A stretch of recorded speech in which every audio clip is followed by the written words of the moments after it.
Okay. So, um, didn't quite start when I wanted to, but that's all right. Um, I don't have any music right now for this arc, but getting the link out there.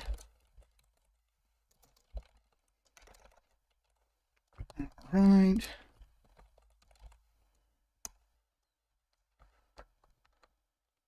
Huh. Okay. So, start the speed draw, give people a second to get in here. Write once, read many. Episode for chapters 9.3 and 9.4. Um, yeah. Uh, as Vale says, I can't believe I had to wait 15 minutes. Can I please speak to the manager? Yeah. I'll, uh, I'll have to call them up. Might take a while to get them on the phone though. But yeah. As a reminder, the audience participation questions for this week 9.3. Discuss Clockblocker feeling like he's in the right place when he's fighting a meaningless parahuman fight. And 9.4. Kidwin compliment party. Because people shit on Kidwin too much. Um, Vale says, just assume with every comment I make today that I'm tapping my foot impatiently. Exactly. I'll keep that in mind. Um, as you can see, we have in the same comic book style the clock blocker. Even these comments. Yeah. Clock blocker, as he is sort of helmetless, annoyed, hanging out. Um, I think most of them are going to be in their costumes, but Vic wanted to draw not his costume. Um, yeah. For themes, as far as the themes go, we've got I don't know. Both of these characters, oh, so good. I love how cohesive the set of themes are for Arc 9. Or the set of these are for Arc 9, like the arts. Yeah. Um, but so for the themes, oh hi Greg. Um, I think both Clockblocker and Kid Win start in kind of a low place and decide that they've found like something better for themselves, or like they're feeling better about themselves by the end of their chapter. We keep seeing a thing throughout Arc 9 where you'll see from one character's perspective, and I mean, it kind of starts with the Clock Blocker chapter more than the others, but you'll see from one character's perspective, and then when you see from another character's perspective, you sort of pick up on stuff that was set up but not paid off on in the given chapter. Um, like Weld being smart. I guess Weld thinking like the brute classification leads people to not take him seriously, like as like a smart person, smarty pants. And that's even kind of like in the Kid Win chapter. He thinks, where was it? Is the part where it says smarter than he looks? Let's see here. Smarter than you'd think, given his brute force power and his appearance. Yeah, and Greg put it in the chat too. Um, and then, yeah. Sorry, my throat is like constantly on the verge of needing to be cleared, so I'm trying to not do that a bunch into the mic. In both chapters, they start in an innocuous position and end facing a villain. Well, in the Kid Win chapter, he starts mid-fight, though.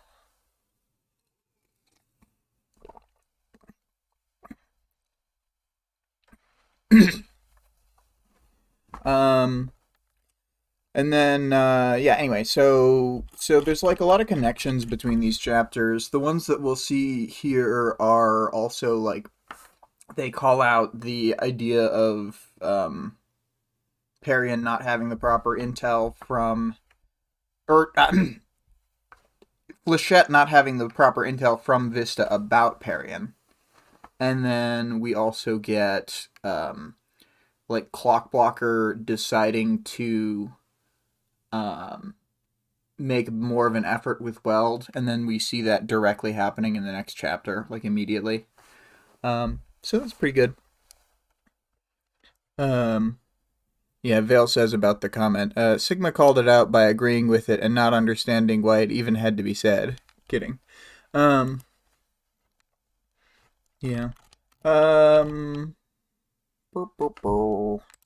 Anyway, I feel like there are strong themes in this. I'm just having a hard time, like, putting my finger on how to call them out. Like, the chapters are all very connected despite all having different narrators.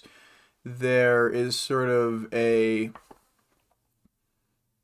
Aside from the 9.6 chapter, I think all the 9.1 through 5s have, like, very, like, traditional heroic heroes who are, like, trying their best, and the times that they kind of ping off each other have to do with all the strain that they're put under. So, I know. Pretty cool themes, heroes. And for writing stuff, we get a big info dump in 9.3 that I think works really well. Between the framing devices of being a recorded college lecture and Dennis's thoughts breaking things up, and the fact that most readers actually want to know this information, we get a very compelling version of learning the lore. Vale says, isn't the theme of each outlining the trauma of the character? I haven't thought this out. It's first thing that came to mind without really looking closely. I suppose that's true, too. Like, you can tell that, like, Dennis's thing is kind of always, there's not enough time, I'm not in the right place, like, I need to, like, be doing something else, like, needing more time even, like, it's a lot of stuff that's directly connected to his power, and then surrounding areas, and having all this, like, built up anger from losing all their people to Leviathan and stuff. And then for Kid Win, like, his dyscalculia, his, like, lack of self-esteem, his like, problems feeling like he's the weakest member of the team and, like, he's going to be replaced by another tanker. Like, all of these come down to, like a self-worth issue, kind of. Greg says, and yet he hardly makes any time puns. Opportunity missed. Yeah, indeed. But yeah, I don't know. Good point about the traumas. Well, sort of getting into it. 9.3. This is Clockblocker's chapter, and he's sitting in a meeting room that's being used as a classroom. We've got 6 PRT uniforms: Weld, Flechette, Glory Girl, Vista, Kidwin, and Shadowstalker. They're all watching a recording of a college class from a year ago about parahumans. It's a Parahumans 103 class. They've got, like, varying levels of engagement, but the beginning of the recorded lecture is a bunch of sort of rote stuff that the teacher would probably have to say in the actual, like, first class period, but that isn't really relevant to the audience watching the recording, and it seems like no one edited the vid after they did it, because, I mean, I don't know, there's a whole section where he's, like, saying about, like, accommodations for like pregnant people and stuff, and accommodations for people with disabilities. And, like, while that information may be useful in a, like, in-person setting, it probably doesn't matter to someone watching a recording. The professor in the video lets them know that this is going to be a more difficult class than the first-year students may be used to. For this class, he's going to need them to actually think. Shocker. starting with thinking about the idea of where parahumans came from.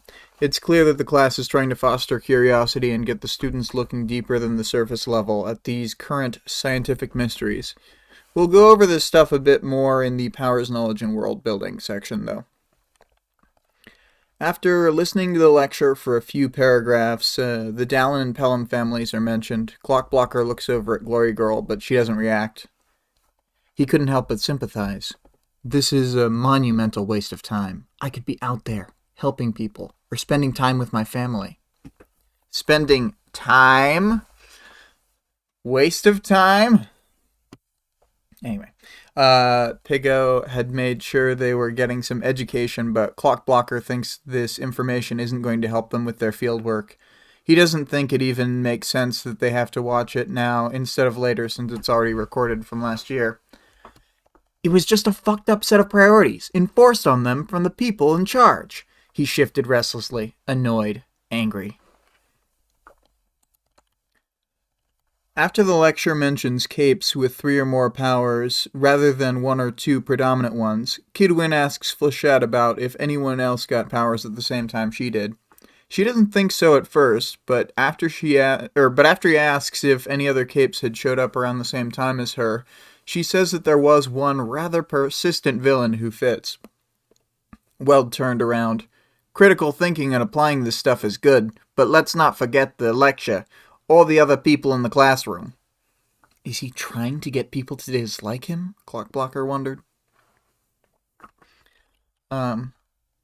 So the lecture went on as they were talking, and we listened back, and when we listened back, it's clear that someone had brought up Eidolon as an example of a cape with multiple powers, but the professor says, I think Eidolon expresses a single power, and then sort of moves on, but then uses this as a good segue to talking about outliers to normal rules of parahumans.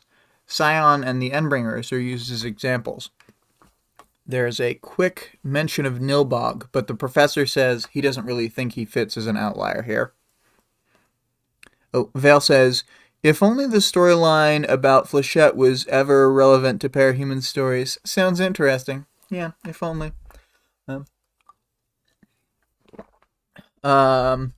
Then the idea of Case 53s is brought up, and they're the capes with physical mutations, so-called monstrous parahumans.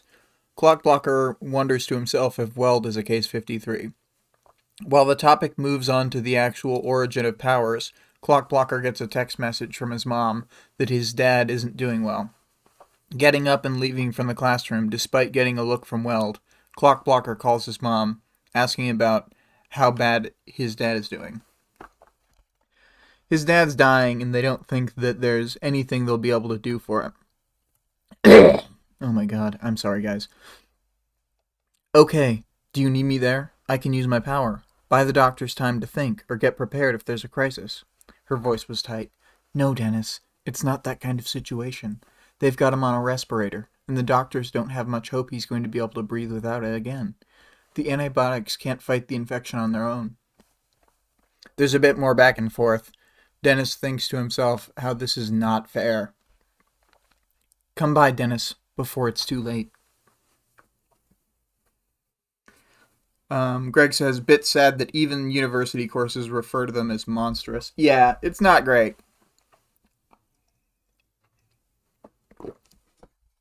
He takes a moment to compose himself, another beat of him thinking, not fair, before he heads back into the classroom for a moment. Instead of sitting down, he gets Glory Girl's attention, and they go back to the hallway before they start talking.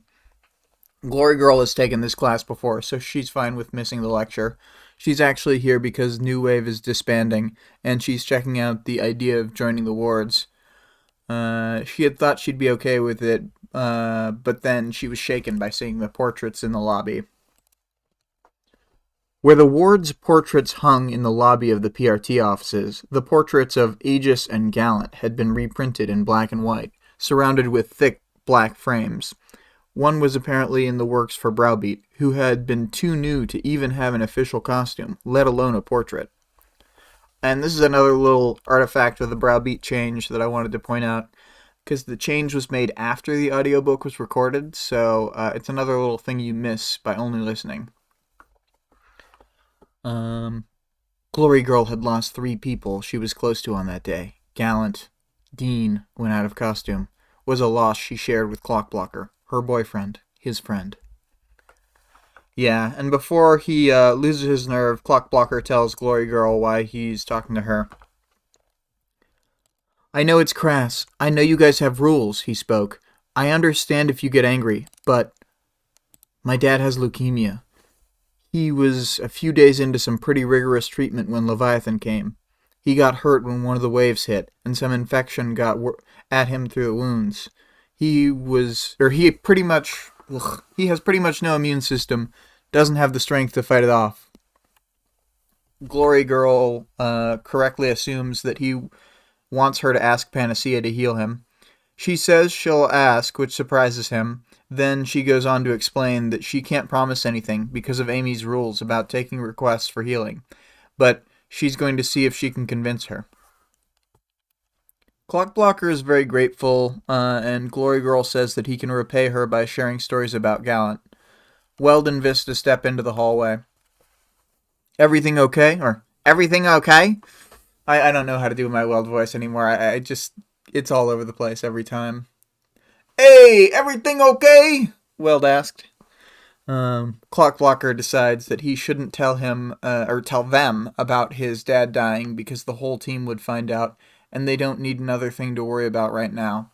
After Clockblocker tells Weld that things are okay, Weld lets them know he paused the video. Oh my god, he used Clockblocker's power on the video? And they'll wait for them to come back.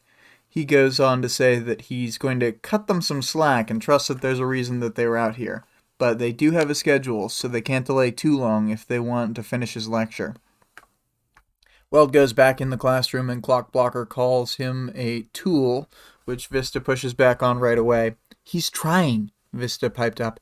It's hard to be a leader, and but he's working hard.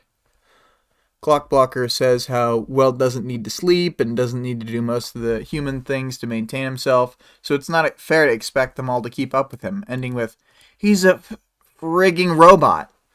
Vista shook her head. That robot, he's not actually a robot by the way, is doing as much paperwork as the rest of us put together. He only makes us do the paperwork he can't do himself, even if he doesn't have to. That gets brownie points from me. Clockblocker gets mad at this point and snaps at her.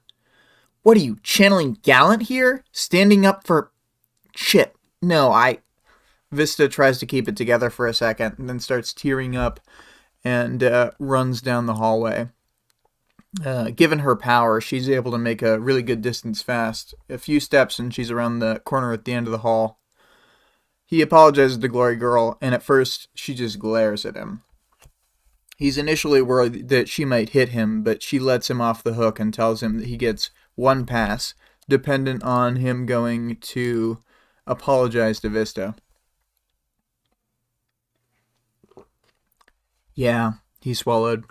Was she using her power? He was getting a bad vibe from her, like he was locked in a cage at the zoo with a murderous jungle cat. Glory Girl further impresses upon him that she wants a real apology and for Clockblocker to cut Weld slack because Vista wants him to. He agrees to this. She pushed his shoulder, making him stumble in the direction Vista had gone. Easy to forget how strong she is. Now go. He ran. Definitely don't get the sense I'm forgiven there.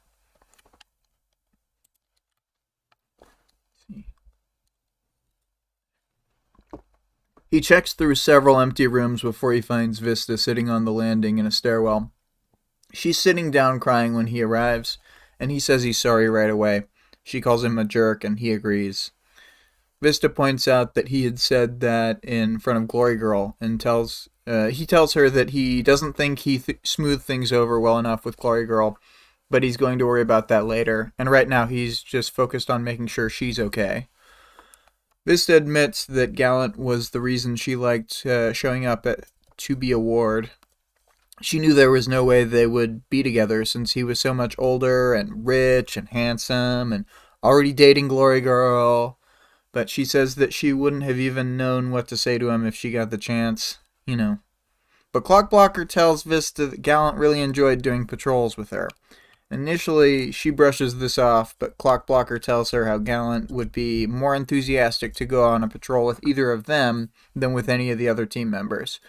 Vista says she kinda thought so as well, but had written it off as wishful thinking. Dennis stops himself from swearing, and Vista reminds him that he can swear around her, given that she's 13. The very old age of 13. But I do think she's right. It's fine. 13-year-olds hear swears, and at this point she's killed somebody. It's probably all good. It's shitty of me to snap at you for doing what he would do. Glory Girl said I should let the grudge toward Weld go, partially for you. And she's right. You're right. I am angry at the pointlessness of what happened. What's still happening out there. I get frustrated and angry when I'm here because I feel like I should be out on the streets. I get pissed off when I'm on patrol because I feel like I should be with my family. But when I'm with my family, I feel frustrated and helpless because I can't do anything there. He stops short of sharing that his dad is dying. I was taking it out on the new guy when he probably doesn't deserve it. Vista says she misses the old Dennis. She says that funny Dennis has been replaced by angry Dennis. Aren't you angry at everything that's going on? At the unfairness of what happened? She tells him that she is, but he can't let it consume him. She tells him, don't stay angry.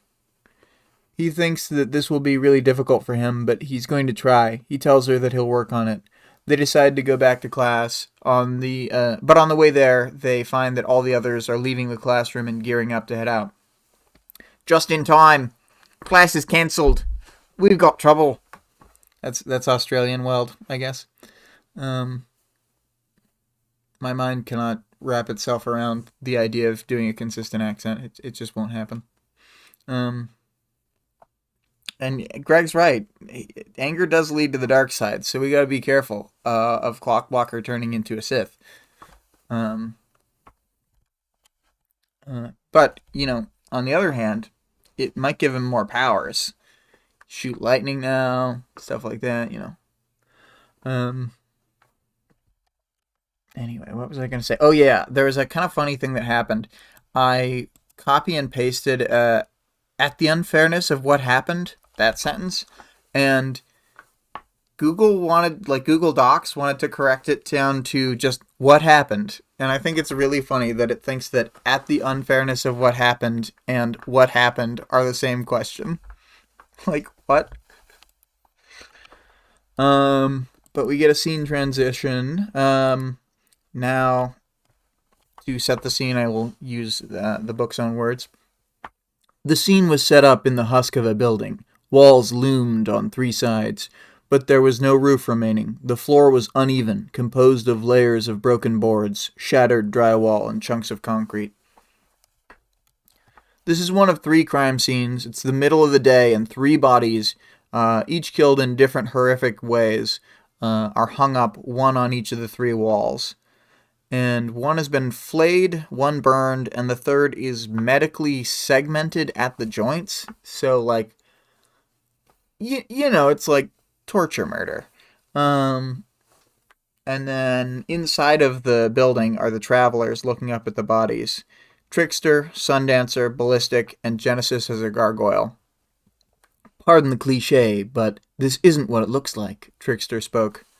I believe you, Weld spoke. I've read your file, and this isn't your M.O. Excellent, excellent. I commend you, Trickster tipped his hat. Then we'll be on our way? Weld says they still have to come into custody. Trickster says they'll be arrested on other charges, and he thinks that the higher-ups would still find a way to pin the triple murder on them. He goes on to make a pitch that the wards should let them go and focus on the crime scene. This was recent enough that when the travelers arrived, the man who had been medically segmented was still alive. Weld says that regardless of if he thinks they did it or not, they're still suspects. A shame, Trickster bowed. Trickster opens the fight by swapping Weld for Genesis. Weld's falling from a windowsill to the ground, and Genesis is wheeling around to face the wards. Ballistic opens up on Weld, who he can pretty much shoot at without holding back. and Clockblocker tries to do his thing, leaps in toward Genesis, but gets teleported by a trickster. He's all tripped up, and he turns to see Genesis and Glory Girl are fighting. He keeps getting swapped around and can't keep track of who's where because they're pretty much, as soon as somebody's outside of his sight line, they could get swapped without him knowing it. Annoying. He climbed to his feet, wary of more teleportation hijinks. I think it's funny that he's already referring to Trickster's stuff as hijinks. Kidwin takes a shot at Trickster, and even though he ducks, anticipating it, still gets swapped with Trickster and grazes himself with the shot.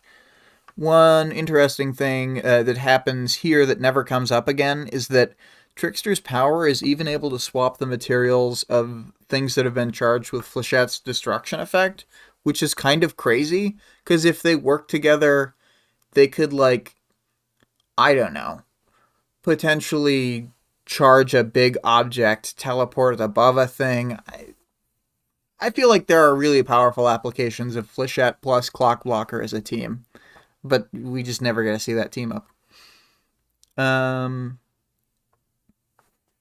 Shadowstalker is... Oh, yeah. I was going to read the other quote. Really fucking annoying. Clockblocker revises his summation of the teleporter. Shadowstalker is sitting on the roof and shoots Ballistic and Sundancer, but the armored costumes they're wearing completely block the train camo. Vista shouts, Red Rover, to indicate she wants to do a tactic they've practiced to compress the space between Clockblocker and another cape. And right before he gets to Trickster, he gets swapped, and after this point, Kidwin, Flechette, and Vista all join in the effort of running toward Trickster, making it harder for him to swap clocks away. Sundancer tries to cut off their advance, but Vista shrinks the sun that Sundancer makes, then Weld punches it like a total maniac. But it does work. Weld, for his part, staggered back, his hand glowing white-hot. He flexed his glowing hand, and it moved slowly, stiffly, even as far as down as his elbow. The metal of his arm was an orange-red. Using the distraction and Weld as a way to block sightline, Clockboy keeps running in, and this time he gets to Trickster only for a last-second swap, and luckily Clockblocker didn't actually activate his power on Weld, because he had already worried that something like this would happen and was prepared for it. So Trickster swaps again, and Clockblocker has to take a moment to reassess the situation. Genesis breathes out a cloud of noxious gas, and even just inhaling a little small amount leaves Clocks barking out coughs. It was like me at the start of the episode. So that's what a Changer 9 brings to the table. Different forms, each with their own powers. Weld has been, obviously, we know that she's not a Changer, but they still think she is. Weld has been using a big plywood piece to block Genesis somewhat, and Clockblocker freezes it in place in the air with his power. Then Weld reaches down to help Clockblocker stand back up, and there's clear camaraderie in this moment. They're finally homies.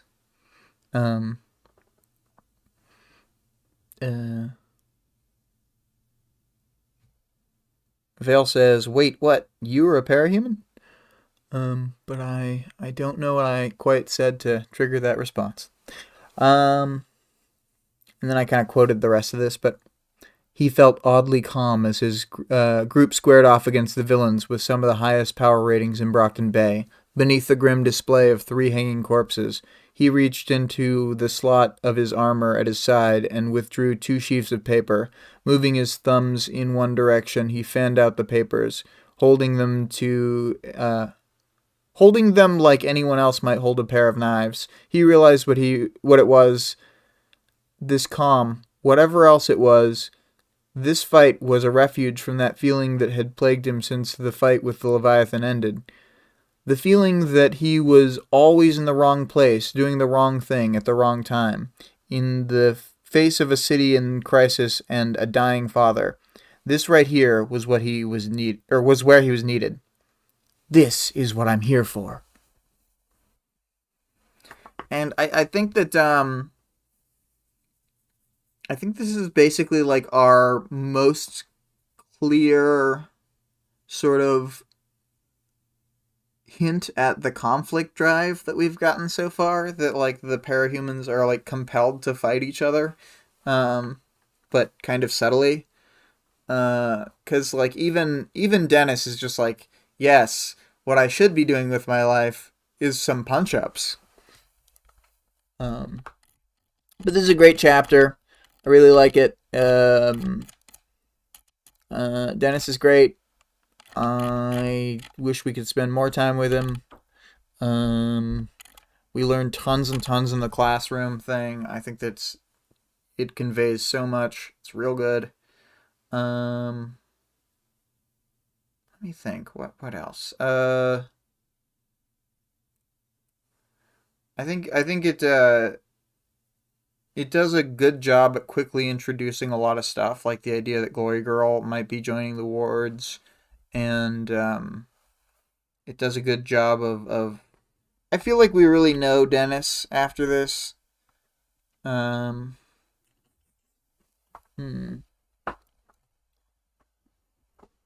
This chapter and the next chapter both kind of show Wildbow getting better at the scene transitions within a chapter. This one uses 1, and the other chapter uses 2. I think they're both good at it. Any other thoughts? I guess that's all for now. Moving on to 9.4.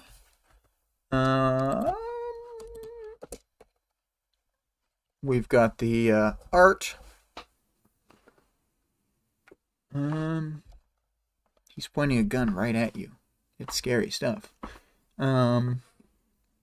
The Kid Win chapter begins exactly as Clockblocker's chapter ends. I'm a tinker. I'm supposed to be smart. So how can I have been so stupid? I'm going to be a little lighter on the summary in this chapter, I think, because ironically I did not budget my time well on the Clockblocker chapter. The fight continues. Ballistic is calling his shots because he wants people ducking behind cover and running out of the way, rather than just getting pulverized. Even when he does this, he's still wreaking havoc on the wards. He's telling us exactly where he's going to attack next. Sundancer, I really like Kid Win's internal thoughts. He really reminds me of like a Metal Gear character. Like just sort of, if he just stated these things aloud rather than thought them, then it'd be like a David Hayter voice acting performance. And here we have the fully resolved Kid Win drawing. I don't know why the video is left, right, reversed. Mystery to me. But looks pretty fucking cool. I like how there's like a red background, like that's the square of the image, but he actually expands beyond the boundaries of the background. Anyway. So, Sundancer is also keeping her son far away from any of them. As all the wards scatter to avoid the sun, Kid Win realizes that Sundancer and Ballistic are holding back a lot because of how powerful they are. He's worried what will happen if they get desperate or panic. What does that mean? The video is left, right, reverse? Well, I mean, like this. If I pull up the speed draw video, it for whatever reason it's just left, right, reverse. So all the text be backward. Cool. But then Clockblocker and Weld are fighting Genesis and Trickster, distracting them enough by hemming in Genesis with time-frozen paper and wood. Kid Win joins in again against Ballistic and Sundancer instead of them. He runs in to get some momentum, or he starts running to get some momentum, and then he fires a few shots at Ballistic. Then when Trickster swaps his places, he keeps running, and he's able to dodge his own shots. Ballistic gets slammed into a wall by Glory Girl, and she starts just beating the shit out of him, like really just pummeling him, until he's able to use his power on her and fires her off into the sky like a bullet, which she returns after the fight, so she sent quite far. Flechette manages to pin Sundancer to the wall with darts, and Kid Win realizes, so he can only teleport what he sees? He moves in to mimic Flechette's tactic and lines things up between him and Trickster, but then is teleported before he can get to full cover. His gun is gone, it's a piece of wood now, and he's also next to Genesis, who is the big gargoyle, so he scrambles to get away. Weld hits her with a big, like, mining pick hand, and then she just grabs Weld and starts kind of tearing into him. She doesn't do all that much damage, but she's still, like, dealing surface damage to a guy made of exclusively metal, so yeah. Genesis starts flying a little, like trying to fly away, flapping the wings. Then Kid Win shoots a laser rifle several times at her, getting in some solid hits. Genesis dropped from the sky, exploded into a mess of dark smoke and pebbles as she struck the ground. He mentally panics for a moment, then checks the gun settings. That's her power, he reminded himself. You didn't kill her. But his gun had, the next part's also a quote. But his gun had done a surprising amount of damage. Was it some interaction with how she pulled her new shapes together? A specific wavelength? A weakness to lasers? He wasn't about to complain. He wheeled around, fired on the other villains. So Ballistic fires some shots at Vista until he gets an opening to move to Sundancer, and then fires the darts that are pinning her to the wall into Weld's face. Fuck! Takes forever to get my face right after something like this.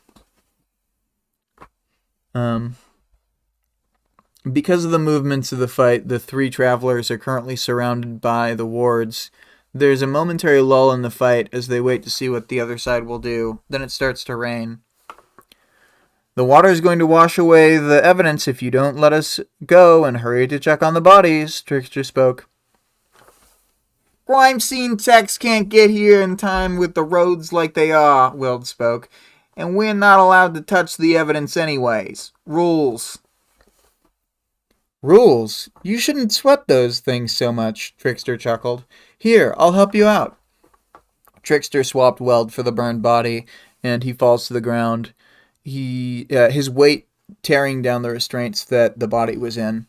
Vista smooths out the wall so it's a slide, not a direct drop, so that Weld's not just like falling all the way again. Then the heat of the moment, Kid Win fires a laser at Trickster. Dumb.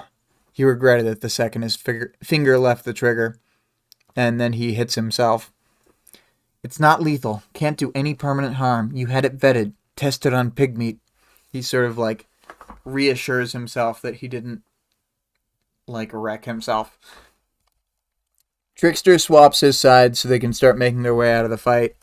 Vista tries to stop them, then he swaps her with the flayed corpse, and the wires that were holding up the body catch Vista around the neck and arms, or arm, pinning one of her arms to her side. And then, let's see here.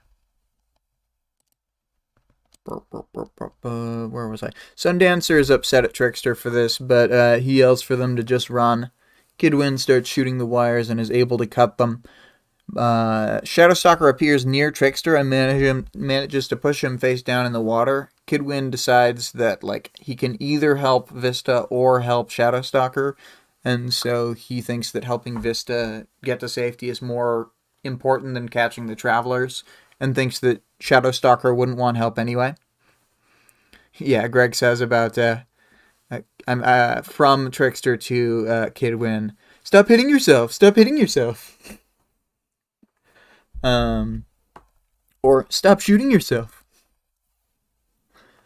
So then Ballistic shoots Shadowstalker when she's in her shadow state. And even though she's in the shadow state, this partially like scatters her. And so when she pulls her form back together and returns to her normal state, she collapses from the strain.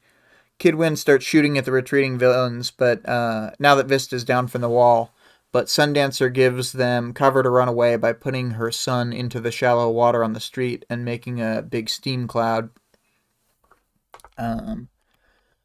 The travelers escaped. The wards make sure there are no permanent injuries. They start moving the bodies out of the rain, and a few minutes after the travelers are gone, Glory Girl arrives back and helps them move the last body.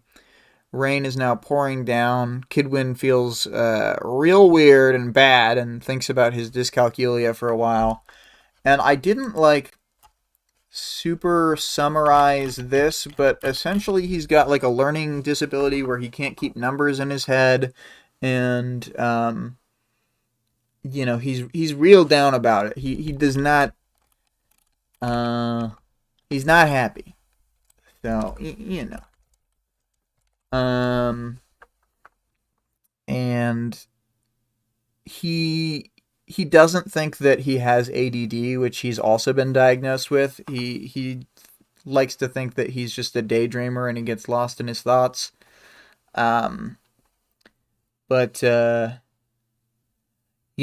it sort of talks about the interiority of a tinker, where it's saying stuff like, nothing had changed, except that now he could visualize something, instinctively know how he could put it together. His disability or disabilities put him a step behind the rest. His daydreaming was worse because his thoughts were so damn interesting now. He couldn't take reliable measurements without computers, without using computers to do it. Couldn't finish half his projects without feeling compelled to move on to something else. Greg says, ironically, Sundancer is the one who takes the heat off the travelers. Exactly. They'll imagine if he teamed up with someone who can only keep numbers in their head. Yeah. They'd have some stupid, ironic naming scheme about one of them having numbers and one of them not having numbers.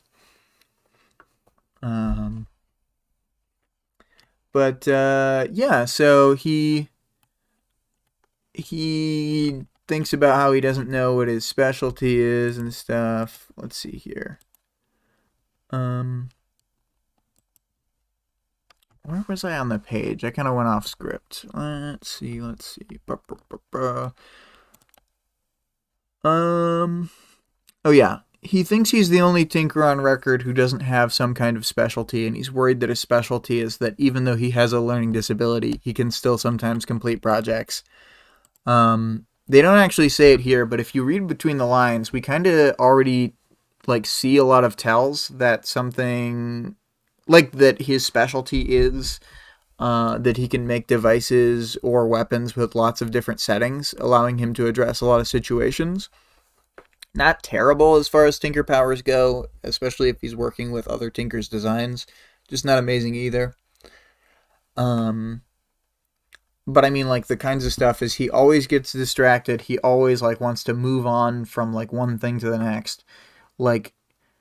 He's focusing on single-use devices right now, but he realizes later in the story that if he does these modular things, then he can complete the project because it I think part of the block was that he needs it to have this variation and stuff, and you see some of his devices later, like an anti-bug thing that just floats around, and first it does one attack sequence where it randomizes its position in a building, starts taking out huge numbers of bugs with big attacks, then searches for, it switches into another mode where it searches for individual bugs and blasts them with little lasers to take them out individually after killing huge portions of the swarm. And then it sort of shifts back to seeking mode, and then finding a new area, and it goes back into the attack sequence. And so he has some pretty sick stuff that he makes later.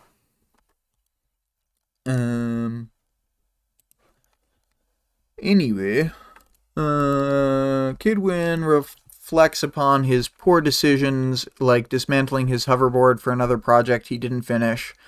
He wants to change his image because he already hates the name Kid Win, so he wants to rebrand when he graduates from the wards to the protectorate. Kid Win had tried taking medication from the PRT that would help him focus, and this allowed him to complete the alternator cannon. But after a few weeks on the medication, he started having bad side effects, and then it was destroyed by Leviathan. Also, the fact that his ultimate thing he's ever created so far is the alternator cannon, I don't know. Kid Win was never weak. He just needs to find his strength. I agree, Vale. Everybody shits on Kid Win all day, but I don't think he's that bad. I think I like him. But then he harbored fears. It might even I think there's supposed to be a B there that Wildbow forgot. Be the only brilliant thing he'd ever be able to make. Vale says it's because the name sounds so cocky. Yeah. And again, he was like a very young and, not world-weary person when he came up with his name. It is a dumb, sucky name. But, on the other hand, he was a little kid. Like if Taylor chose Captain Victory. Yeah. Taylor could get away with that shit, though. Well, it lets them know he got a mess. Wait. No, I was going to move on to this other quote. He wasn't the worst hero ever. He knew that. He had things he could do. He could let the worries and dozens of unfinished projects. He could let the worries and dozens of unfinished projects alone most days. That changed when his team got thrashed. Thoughts like that had been plaguing him since the Endbringer event a week ago. He couldn't shake the notion that he was in the running for the weakest member of the team, the notion that he was dumb, second-rate, that this loss here was his fault because he'd dropped the ball somehow. Or because he had dropped the ball. The people of this city deserve a better hero, a more focused one. Yeah. I mean, the thing is, sometimes he, I think he definitely, underestimates himself, because, he took out Genesis in that fight, and no one else on his team took down anyone. So, I don't know, he's not actually that bad.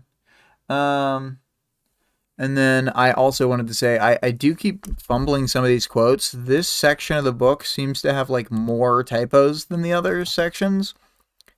This sentence is definitely, an artifacted sentence. I've done this many times when recrafting a text, but he could let the worries and the dozens of unfinished projects alone. I think it's he could leave or something like that, or he could let them lie. But I just don't think it's actually the sentence that it was meant to be. Anyway, Vale says eventually she would. Well, now that I think of it, anyone trying to tell her otherwise would be a bully and have spider crotchitis. So yes, she would get away with it. Weld lets them know that he got a message from that the team should head back to HQ. The PRT is on their way to the scene. Kid Win is slightly comforted by the fact that his teammates also feel bad at the loss. Not because he, wants them to feel bad, but, it's he's in, the same boat as his homies and stuff, so. Yeah. Then we get the first scene transition of this chapter. The Ward's team minus Glory Girl, who's still not official yet, are back at the base and unpacking the scenario. They collectively don't have much of an idea of what's going on, and then Kid Win realizes that if there were 3 crime scenes with 3 bodies each, this was probably done by a particular group. Same. I gotta focus in and get the Weld voice to be one voice. So let me think if it's probably just the shitty one David used. Same number. Weld raised an eyebrow. Why? Oh. Shit, I think I follow. Smarter than you'd think, given his brute force power and his appearance, Kid Win realized. Or am I just that bad with numbers? The connection took me 20 minutes to make. 3 crime scenes, with 3 buddies each, so it'd be 9? Clockblocker asked. Each killed in some different way. I don't see what killer that would fit with. Not one killer, Goodwin answered. 9 bodies, each with different killers. The Slaughterhouse 9, Clockblocker leaned back in his seat, groaning. Fuck, that'd be all we needed. Wouldn't be the first time they'd arrived at a location in the wake of an Endbringer event, Flechette pointed out. Yeah, Greg says, just imagine any Joey Wheeler line. Yeah, that's what I'm trying to hone it in on, I think. I think he's just going to become like Joey Wheeler. I pulled out that chunk that was kind of longer back and forth just there because the S9 will take up a lot of oxygen in the next like movement of the story. I kind of think of Arc 9 as like an epilogue portion to the first movement of the story, which I consider to be arcs 1 through 8. And then Arc 10 is the start of like the next movement of the story up until the end of 14.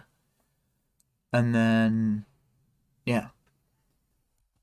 But I know that a lot of people view the sort of sections of the story differently. It's very easy to break them down into the arcs themselves, which is why that's usually how people will refer to them, because that's the only official thing. But I think there's like clear story sections where it's like kind of doing different things.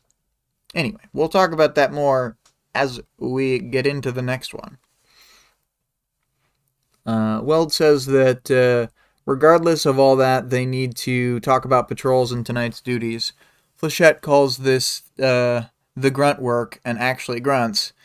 Weld says that they need to have somebody on patrol with Vista. It's hardest to get into the Weld voice when I'm just doing like one word or something. Because I'm like trying to think of how to say the word Lily with the Lily. Yeah. I don't know. Flechette smiled a little. Quick to make me pay for the snark, huh? No, it's cool. I've been waiting for a chance to shoot the shit with Vista. She extended her finger with index finger she extended her fist with index finger and thumb extended to form a gun. Mock fired at her junior teammate. Vista rolled her eyes. Weld says that he and Clockblocker are handling the night shift, and that they can figure out if they want to patrol together or alone later. With Shadowstalker taking the late night shift, Kidwin gets special duty for tonight. They're sending him to recruit the new Tinker, who's calling himself Chariot. Flying at high speeds with Tinker gear, Assault brought him into custody, and they got in contact with his mom. They're sending Kidwin because they're both Tinkers, plus the PRT actually has records that indicate that Kidwin is able to engage audiences and has like, he's like good at PR, basically, and he doesn't realize that about himself, but we kind of see that later. Weld tells Kidwin that if he can convince Chariot to join, it'll look good to the bosses. Right. Great. Pressure.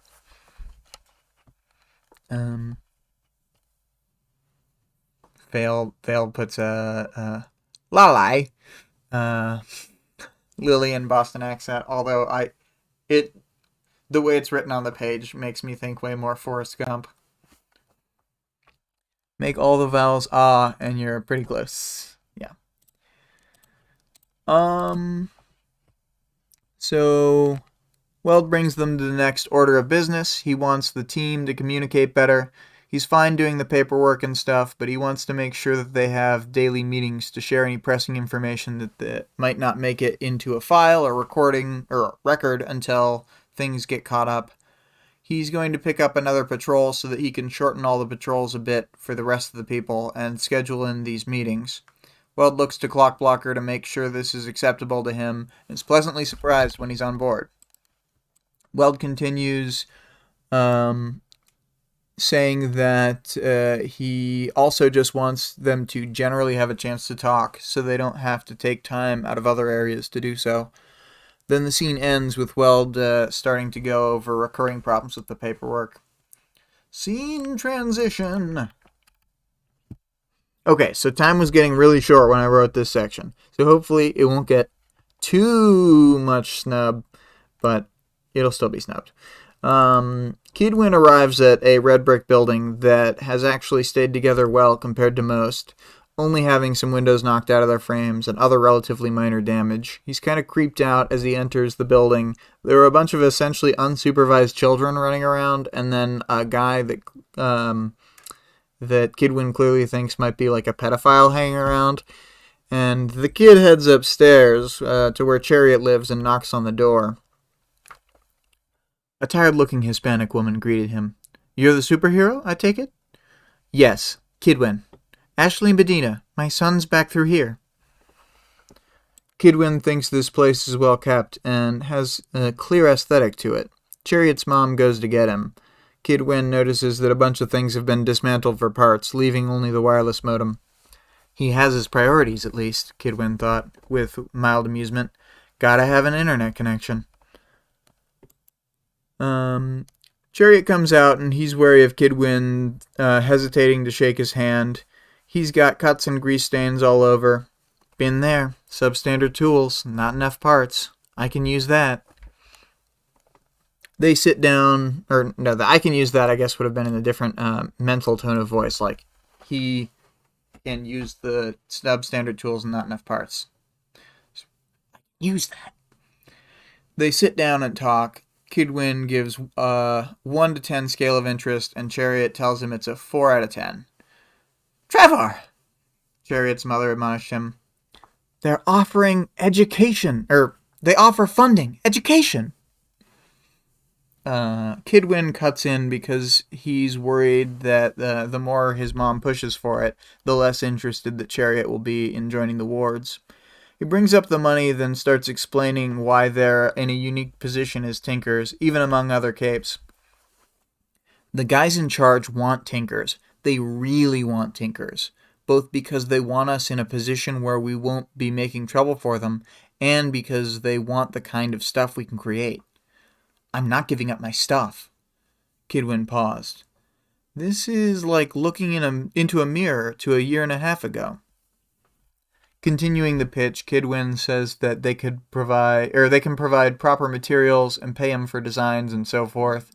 The thing he presents that actually gets Chariot's attention is a Tinker-made 3D computer chip that uses light instead of electrical current that he was able to procure from another Tinker who works for the Protectorate. Chariot's mom is like, "Wow, this kind of seems like a waste of money." Then Chariot silently gives her a look because of how dumb that statement sounded to him. And Kidwin is happy with this result. He thinks it's pushing Chariot more towards joining. Kidwin goes back to telling him about how he'll get paid for his designs and things, starts breaking down how the money will get saved, and he'll be on track for college in the Protectorate, becoming more lucrative as they become adults, etc. "But he's risking his life," Chariot's mother spoke. Chariot frowned. "He is. There are responsibilities. But honestly, there's zero way he's going to be able to go out and try any of the stuff he's made without running into trouble. People are going to pick fights just because he has powers. If he tries to hang out in a workshop he establishes on his own, they're going to find him, strong-arm him into putting something together for them. Not just villains either, heroes too. Being a Tinker doesn't just make you a target, it makes you a resource. It's why pretty much every Tinker out there is a member of a larger, more powerful team." Chariot's mom asks if he can just decide not to use his power. Kidwin asks knowingly, if Chariot thinks that this is a possibility. Chariot's like, nah, dog. Kidwin says that it's a part of him now, and that it's a part of how he thinks. Chariot seems interested again, but then he hedges in a way that seems off to Kidwin. He's not sure what the holdup is, and thinks that it seems like fake reluctance. He goes on anyway, saying that they get to look at other designs the PRT has on file, including Dragon's work. This gets his attention. Chariot's eyes lit up. "Tell me you're not interested now." "I'm kind of interested." again, that vibe. Pretending he's not as interested as he is. Kid tries to tell him that the compensation packages are the same for all of them, so it's not going to help to try and negotiate by playing hardball or anything like that. And Kid gives him his card, then heads out. Something's off with this scenario. He takes out his tech shit and hacks Chariot's internet and realizes that Chariot is actually a mole for Coil. Oh my god. So, someone got to you before we did, he muttered to himself. He tapped the armor over his ear twice to open communications channel. Console?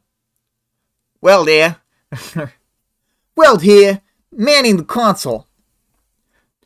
Do me a favor, call everyone back to the base for a quick meeting, and maybe call Pigot. So, yeah, for my final chapter thoughts for this one, I think it's an amazing chapter. I think it's great. It's brilliant. It makes you like Kid Win. Impressive stuff. I know a lot of people sort of, even if they're won over by Kid Win in this chapter, they go back to sort of, just clowning on him all the time after it's over. But this made me really like Kid Win. I do think it's funny sometimes when minor bad stuff happens to him. But overall, I want Kid Win, not Kid Lose. And yeah, sort of bringing it back to something Vale said at the start of the stream, I think that this chapter does a really good job of outlining his personal trauma and the way he always feels like he's screwing up no matter what, basically. And then he's able to sort of do really well and feel good about himself by the end of the chapter. And then that's cool. And we'll also see in the next chapter when they're in the briefing how it's like he has one of those little moments where he's like, yes, I did it. Anyway, good chapter. I think that it's another solid one. It's one of the 4 chapters in this arc where we're taking a character who we already know, who's already fought against Taylor, and just expanding on them. I mean, theoretically, we also know Flechette and Weld before their chapters, but much less. So for characters, we got Dennis. Man, I talked about him a lot in his chapter, but Dennis is great. He's going through a bad time. He's real angry. His dad is dying. He doesn't know what to do. He's lashing out at people. He's a classic teen. A teen who can stop time, but never at the right time or the right place. Yeah, I don't know. It's kind of interesting how the chapter refers to each of these characters by their cape names the whole time, even though we do know their real names. Vale says, it's the second time the wards are, as a group, humanized. First was after the bank robbery. This is a whole arc about it.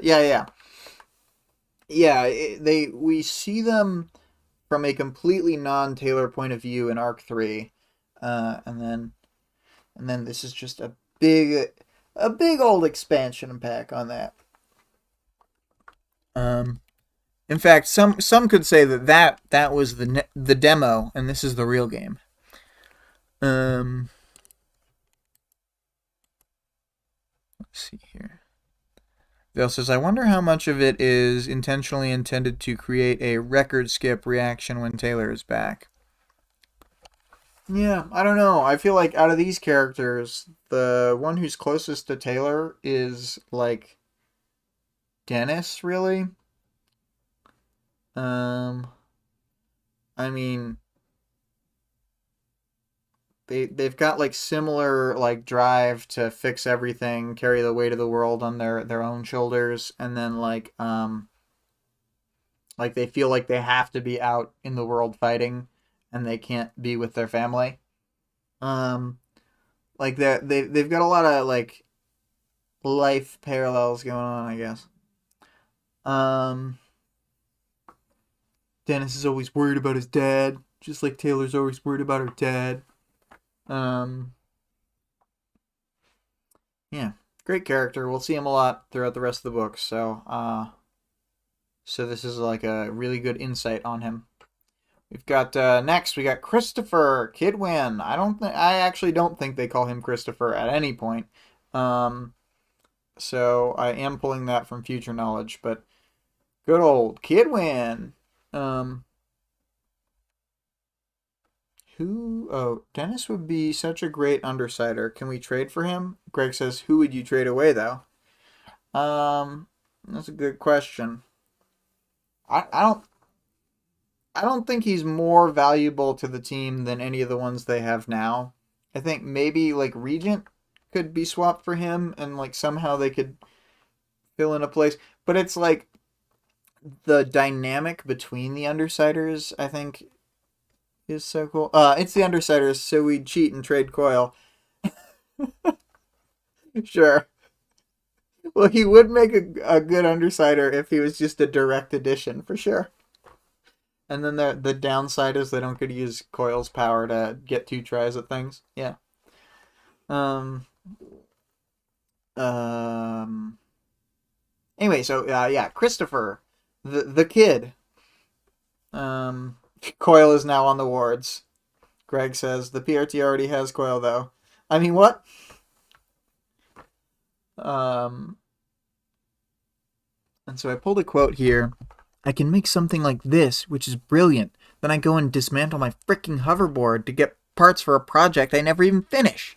Idiot.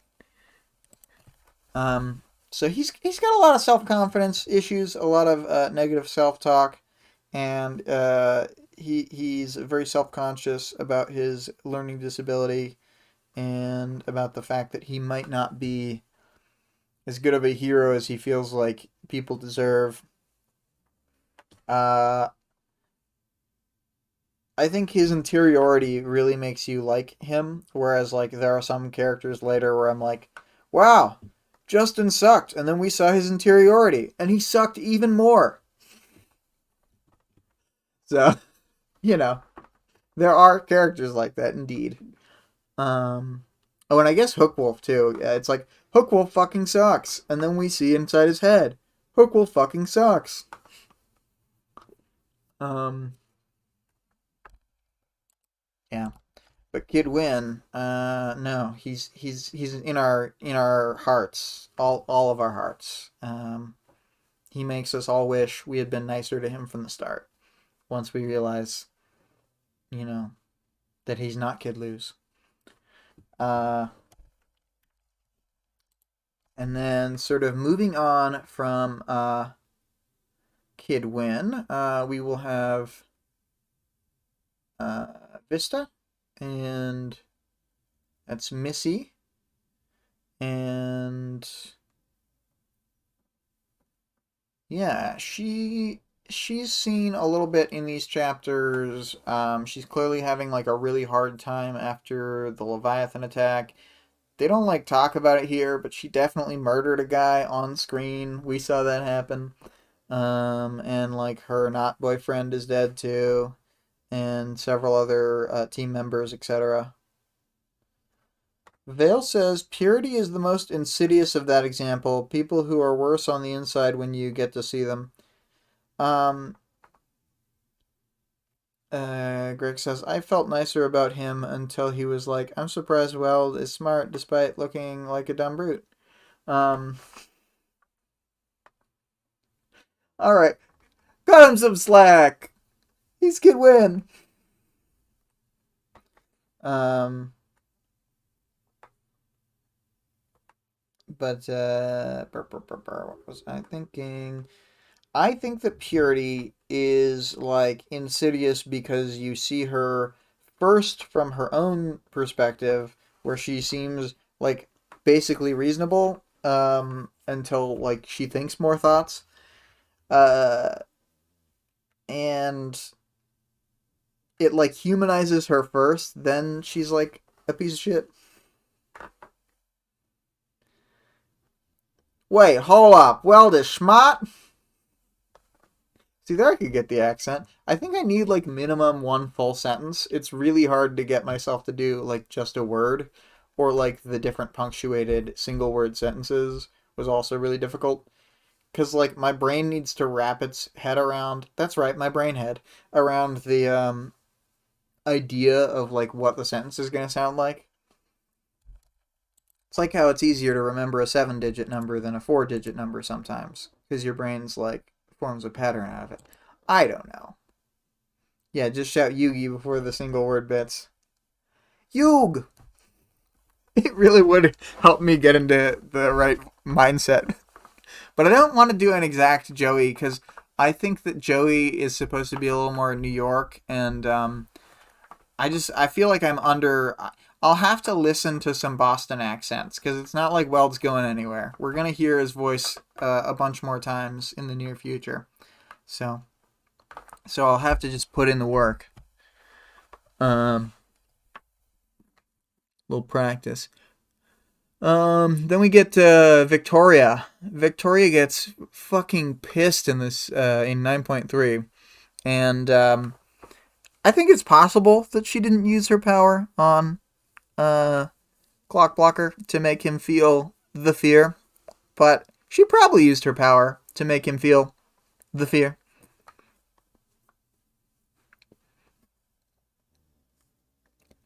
Dragon, park that tank by the door. We gotta get the undersiders in here. Yeah. But yeah, Victoria was very reasonable, even though she clearly didn't want to actually let Clock Blocker off the hook. She's willing to do it for now to get things on the move for him apologizing to Missy. Or Little V, as she calls her. They're Big V and Little V to each other. Then we got some Weld. Weld's here looking like a real hall monitor to Vale, and I'm like, give him a break! Give Weld a break! Just, I'm doing that for every one of them, I guess. But, yeah, he just doesn't quite know how to communicate with Clock Blocker yet. Vale says Victoria is furious and reasonable at the same time. It's quite the combo. You see, Vale, I usually reserve saying Vic for the artist of such arts as Kid Win on screen, so that I can differentiate between them. You know, I did do a bad job for a while, but I think I've been doing a good job recently of just saying Vic when talking about the real life person. Anyway, and Weld, other factor, he also, you know, he's able to figure out that it's the Slaughterhouse 9 in the same way that Kid Win did, at just like one hint from Kid Win. So, you know, he's throwing off, or he's sending out smart vibes. You know, everybody's like, wow, this guy is bad with people, but he's able to deduce things very well. Then we got Trickster. I think we got to see some great Trickster personality in 9.3 and 4. God, he's a real dick on the battlefield. And he crosses the line. He's a total edgelord. And it makes Sundancer upsetty. And then who else? We don't really see other people enough to get that much on them. Like, we learned that Ballistic specifically like calls the shots and stuff, and I think that's funny, and that's kind of part of his personality too. And then we got Sophia going it alone to you know, her own detriment. And then yeah, I guess I'm gonna skip past. That's kind of the end of the character section for now. But yeah, then we got powers, knowledge, and world building. We got I pulled the names of the other two classes, aside from the Parahumans 103 that they're taking. Parahumans History and Society, and Parahumans Case Studies and Powers, as two much more basic level classes. I thought it was good that we got a look at the information about parahumans, like the way it's being taught at a college level, as well as learning a bit about what's publicly known about parahumans. And I pulled a bunch of different quotes for things that I thought, like, I could summarize this, but no. For example, why does virtually every parahuman ability have some application in confrontation and combat? Is this the nature of humans, to turn any progress to violent ends, be it science or superpower? Or is it by design, an individual's hand at work? This is kind of another subtle hint that we get toward the actual origins of power. Like the things that are being asked by this professor, while they don't go anywhere now, are good questions and, like, kind of can set you down the right ideas for, like, what the overarching, like, thing with the powers is. And then this next quote was a following paragraph, I think. With the destructive potential of these abilities, why do so very few individuals perish in the chaotic and unpredictable emergence of their talents? For the first 2 or 3 weeks of the class, we'll be talking about the most pivotal moments in a given parahuman's existence, these trigger events, when an individual first gains their power, typically through some form of trauma.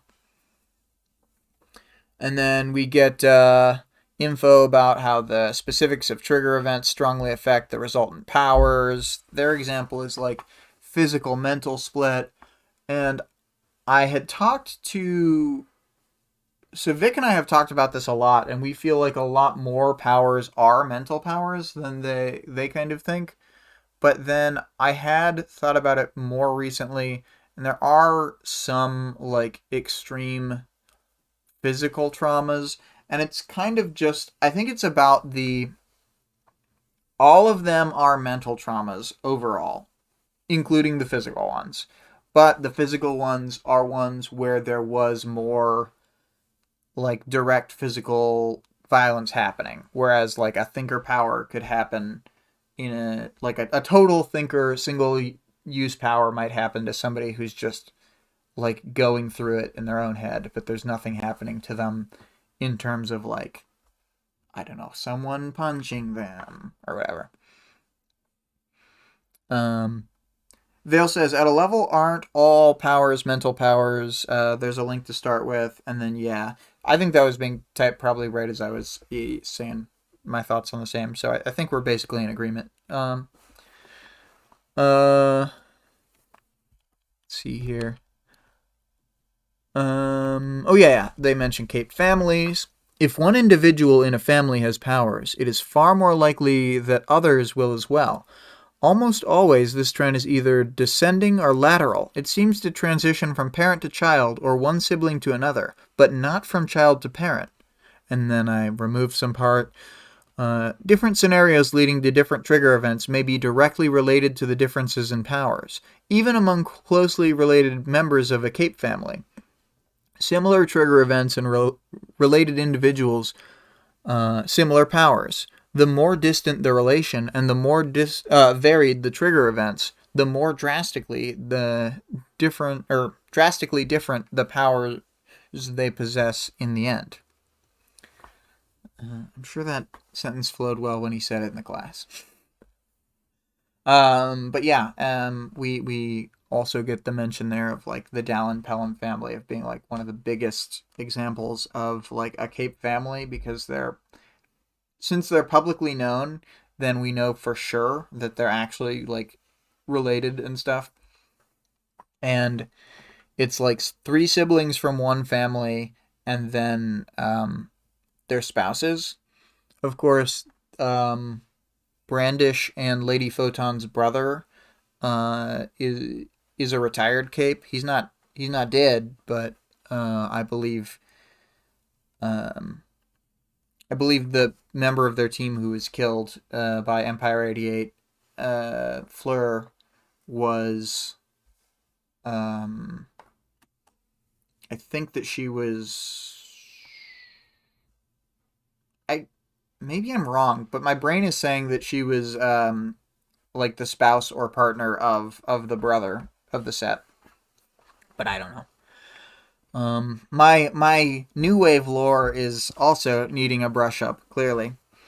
Then we get info about the distribution of powers. More women than men have powers, for example, and there are more powers in undeveloped countries than there are in industrialized ones. Some of you may remember me mentioning this fact in the 101 class when I was talking about the witch burnings in the People's Republic of Uganda. And it's like the more extreme someone's circumstances are and the less power that they have in society, the more likely that they are to be put in a trigger event scenario. So, like, if you are well taken care of and have, like, a good social network, you are pretty unlikely to get powers, even if you have the potential to have powers. But, like, if you are part of a minority group and you're being, like, persecuted, then you're much more likely to have potential powers actually come to fruition and have a trigger event. Just because of the nature of our shitty world. But moving on a little bit. Oh, I also think it's like a good, well thought out detail of the universe. But multi-triggers. Another pattern we will be exploring is the apparent effect of multiple trigger events occurring in the same time and place. There is a very strong correlation between coinciding trigger events and the individuals displaying 3 or more powers, rather than 1 or 2 predominant ones. And then we can think back to some of the capes we've already met. I believe Circus is a multi-trigger, but it's just never confirmed, because Circus has like a whole bunch of powers. Even though Taylor thinks of Lung as having a bunch of powers, I think he actually just has a single changer power that changes him into a form with a bunch of basic powers, and he just, like, kind of gets a really, really limited tap into the other form at all times. But, yeah, so I think that's a thing. Then we see alternate methods of getting powers, ? And the quote I'm pulling out is when he's talking about outliers. Scion, yes. Endbringers? Yes. We have no reason or evidence to suspect they gain powers by normal means. Another group you may or may not be familiar with are what the PRT terms Case 53s, often the monstrous parahumans. We'll get into more depth on the subject. And then we got origin of powers, ? And for this there's a patient zero theory, typically working under the assumption that Scion is the source of these abilities. This, however, raises questions about where Scion came from. The theory is corroborated by the case of Andrew Hawke, who came into contact with Scion on the very first sighting of the hero, only to manifest powers of his own. But there are others who manifested powers without ever coming into contact with Scion or entering a location where Scion had visited.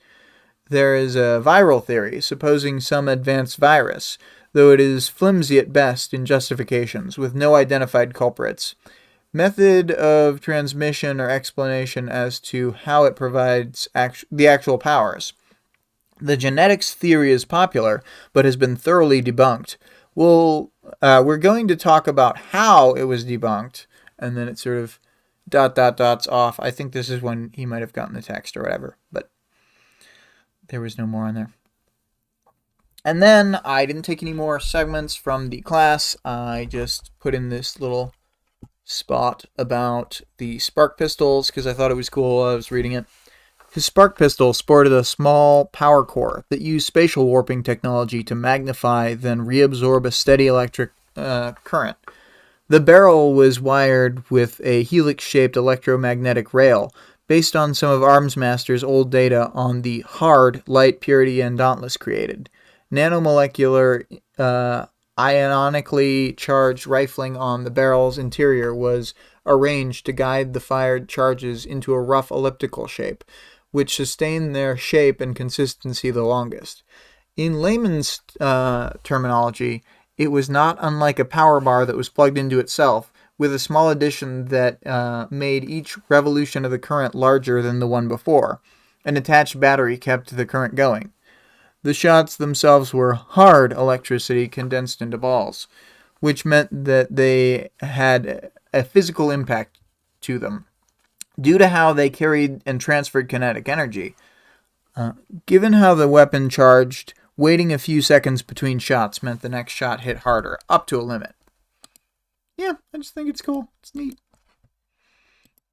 And then we have made it to the audience participation. So, we have, as read before at the beginning, 9.3, discuss Clockblocker feeling like he's in the right place when he's fighting a meaningless parahuman fight. And then 9.4, Kid Win Compliment Party. So let's go check out these answers. Greg says, 9.3, Clockblocker's life is full of problems he can't fix. His father is dying. The city's buckling under the weight of the disaster after disaster. He has these amazing powers, yet feels powerless to meaningfully help. And he's asked to sit in a classroom, watching a recorded class, while the world crumbles around him. Can you really blame him for getting excited when he can move the needle a little? Or even a little? And then 9.4, Kidwin has a better cape name than any of the merchants. And he probably showers more often. Good point, good point. Kidwin has better morals than Shadowstalker and Teacher. Wow! It's true. Kidwin's tech is great when used by other Tinkers. Shrek, Arms Master, and Dragon love his work. Truly.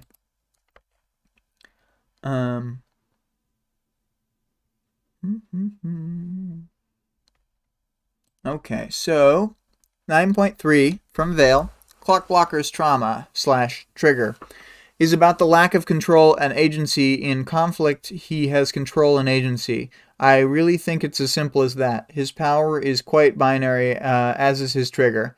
He is an amazingly interesting character, not because of his power / trauma. He is amazing and interesting, even though the power is so simplistic. Greg says, compliments are definitely what those are. Yes. 9.4. Kidwin is able to recognize patterns and has such a deep integrated pattern recognition that he doesn't even realize it is his strength. Major Dunning-Kruger effect in that case. He is so used to being down on himself that seeing the good in himself is hard.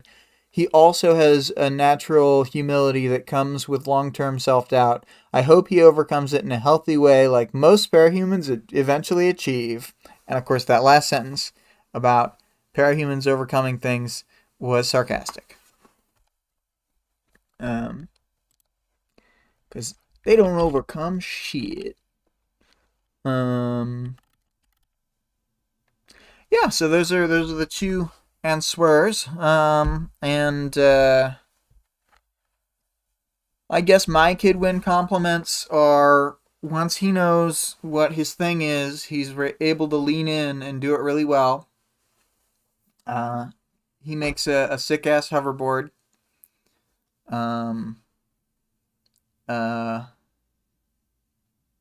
I mean, he's the only one to stop one of their opponent capes in this chapter. Doing pretty good. And he successfully both recruits a cape and is able to see through that recruitment to the fact that the cape is a mole. He does both. And then for the Clockblocker thing, I basically just agree with Vale and Greg's answers.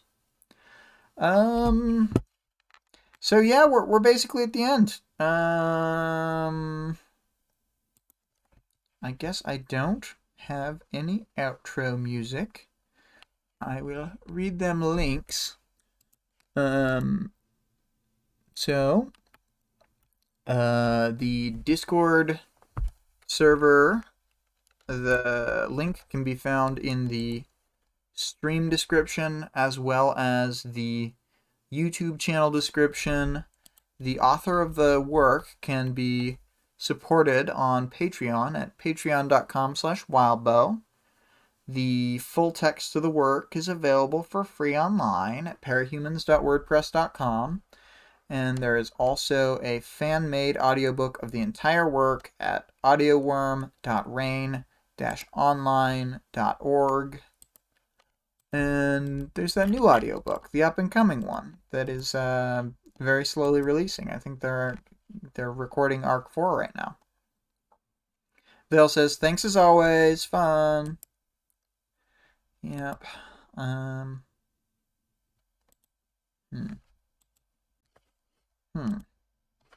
I want to pull up the thing. Okay, there it is. All right, guys. Greg says cheers. I'm gonna end the stream. See y'all next week for 9.5 and 9.6.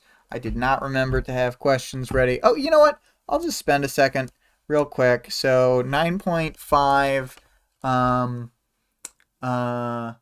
the question is, why didn't the wards get therapy up until now? Why is Weld the best? And then for 9.6, the question is, why is Shadowstalker the worst? And you know what? I'm gonna make it, why is Vista the best and why is Shadowstalker the worst? Those are the two questions.